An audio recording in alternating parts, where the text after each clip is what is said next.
Hey guys, welcome back to another JC Tennis video. So, as we've talked about a few times on this channel, we're going to talk about Nick Kyrgios and Jannik Sinner. Specifically, Nick Kyrgios weighing in on the Jannik Sinner doping case and everything surrounding that. So you see the title here.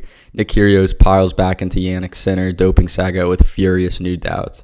So this comes around, I think he said this sometime towards the end of last week, probably around when Sinner was playing that final against Alcaraz at the Rome Open, which Sinner ended up losing to Carlos Alcaraz in straight sets.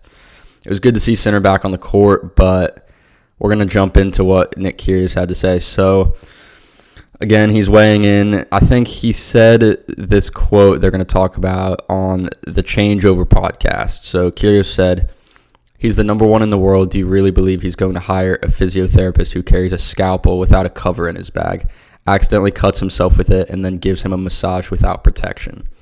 He pays hundreds of thousands of dollars to that person and puts all his trust in him. Tennis players like Sinner are super strict with everything and very professional. They don't even take a sip of alcohol. They take maximum care of themselves. Am I supposed to believe he knew nothing about the physio situation? Come on." Kyrgios makes decent points here. It's kind of in line with everything Kyrgios has said in the past. It's right there in line with a lot of people's doubts about the whole situation. It's fair questions, but then there's obviously the other side of the story, which is that it was an accident and it wasn't an amount that would change anything, blah, blah, blah.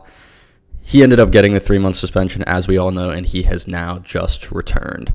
The article says Sinner has always maintained his innocence, insisting he shouldn't have been banned at all, let alone for the agreed upon amount of time. Addressing the saga during his Italian Open preview, he said, "Of course, when you go to court, it can go both ways, nothing or a lot."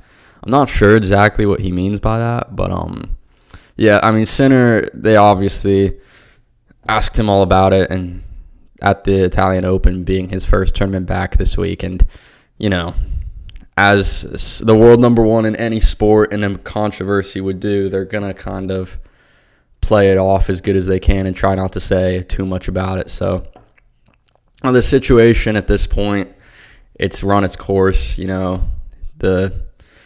came out that he failed the drug tests.